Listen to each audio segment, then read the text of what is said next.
Sur les routes secondaires, on ne peut plus dépasser le 80 km/h et attention, les radars flashent déjà. À Marseille, en ces temps de forte chaleur, on fait attention à préserver les seniors. Et enfin, on vous emmène dans les coulisses des co-régies d'Orange dans le JT des festivals, en fin de journal. Depuis le 1er juillet, la vitesse maximum autorisée sur les routes nationales et départementales est passée de 90 à 80 km/h. Dans le département des Bouches-du-Rhône, les forces de l'ordre ont décidé d'être tolérants et pédagogues jusqu'au 1er septembre. Mais gare aux radars fixes qui, eux, sont déjà réglés sur la nouvelle norme. J'attire votre attention sur le fait que tous les radars fixes automatiques, eux, sont calibrés aux nouvelles vitesses réglementaires. Donc il faut être vigilant et attentif, puisque s'agissant des radars automatiques, les flashs se produiront pour les vitesses au-delà de 80. Les experts ont quantifié à peu près 400 vies qui devraient être épargnées suite à cette simple mesure tous les ans. Donc c'est loin d'être négligeable. Aujourd'hui, je viens de me faire arrêter pour un excès de vitesse, donc j'ai roulé à 110 km/h. Une amende à 135 € minorée à 90 € avec un retrait de 2 points sur le permis de conduire. Pour un excès de vitesse de 112 km/h, une vitesse retenue à 106, alors que la vitesse est depuis le 1er juillet limitée à 80 km/h. Aujourd'hui, je me suis fait donc contrôler à la vitesse de 93 km/h sur une section à 80 maintenant.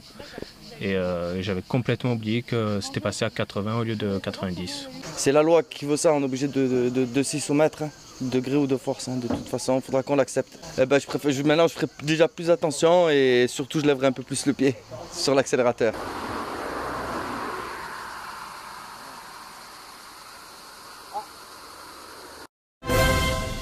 Le plan prévention canicule et forte chaleur est lancé. Pour lutter contre l'isolement des personnes âgées et les sensibiliser sur les risques de la canicule, le Centre communal d'action sociale, le CCAS, met en place chaque année un accompagnement des seniors avec notamment des communications téléphoniques hebdomadaires. Ce sont des appels hebdomadaires qui sont faits à partir d'un registre nominatif de personnes que nous avons et que nous alimentons d'année en année par le biais d'Allomérie, donc le système d'appel téléphonique de la ville de Marseille. L'idée plaît bien au-delà de Marseille et s'exporte même jusqu'en Belgique.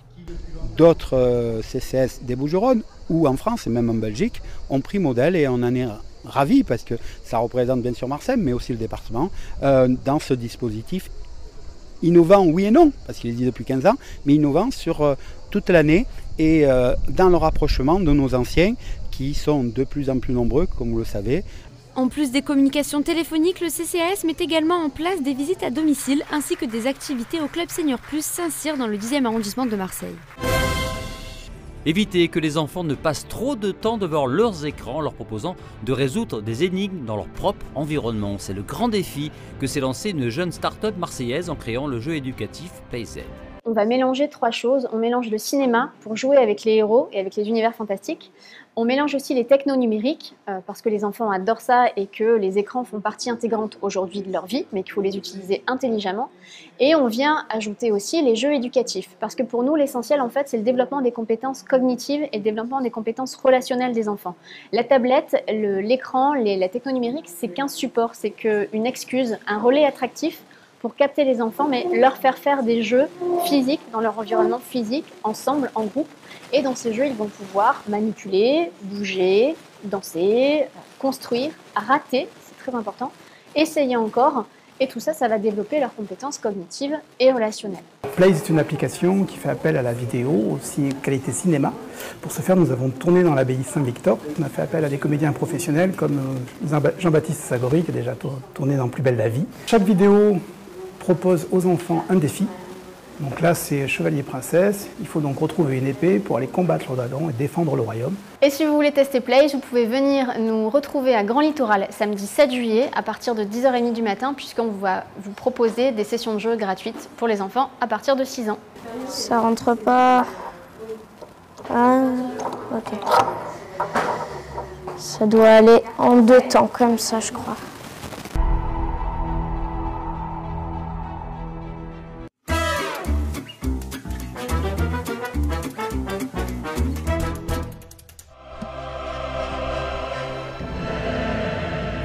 Les co-régies d'Orange, c'est surtout un lieu majestueux, impérial le Théâtre Antique d'Orange.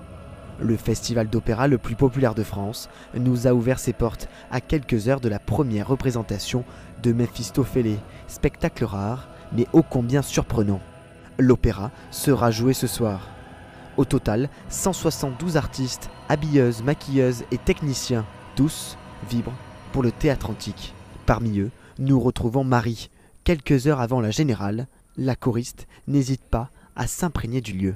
Mon histoire d'amour a commencé avec les Chorégies en 2007. C'est tout à fait magique quand on découvre ce lieu.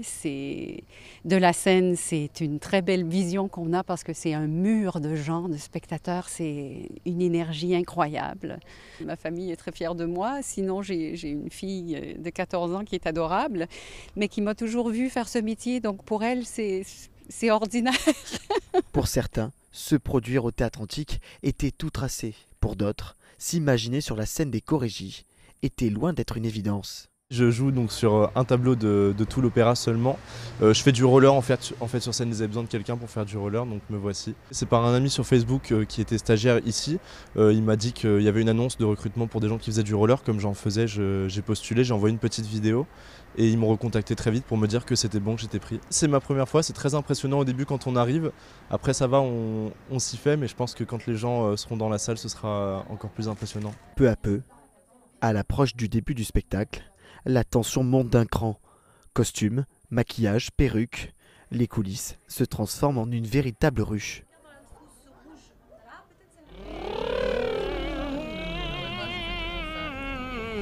Au même moment, côté scène, Victor veille à ce que tout se passe bien. Il est l'assistant musical du chef d'orchestre. La chef d'orchestre ce soir, c'est Nathalie Stutzmann. Nathalie dirige tout le temps, etc. C'est des répétitions qui sont assez intenses. Et pendant ce temps-là, moi je prends des notes sur tout ce qui n'a pas marché. À chaque fois que j'ai quelque chose à dire à Nathalie, je le note sur ma partition et je mets un post-it. Et j'ai déjà une quinzaine de post-it, donc je sais ce que je vais lui dire là dans la loge juste avant de commencer la pré-générale. Dans les coulisses, Marie est enfin prête, maquillée et costumée. Tout comme la célèbre mezzo-soprane Béatrice Uria-Monzon. C'est elle qui tient l'un des rôles principaux de l'opéra. C'est pas que l'instant juste avant d'entrer en scène, c'est toute la journée. Je veux dire, on est concentré, on lâche pas, on commence à chauffer la voix, on cherche tout le temps. Et c'est vrai que c'est un rôle que je chante pour la première fois, donc forcément, on n'a pas encore des repères très précis. Chanter à Orange, c'est pas comme chanter dans un autre théâtre qui est plus petit, où l'acoustique est différente. Débuter en même temps, venir voir son premier opéra aux Chorégies d'Orange, ça va être une aventure extraordinaire. Après, je sais pas s'il faut commencer par ça, parce que s'ils vont voir d'autres choses après, ils risquent d'être déçus. Ce soir, tous ces artistes joueront pour la première fois face au public ce premier opéra. Il lancera officiellement les Chorégies d'Orange.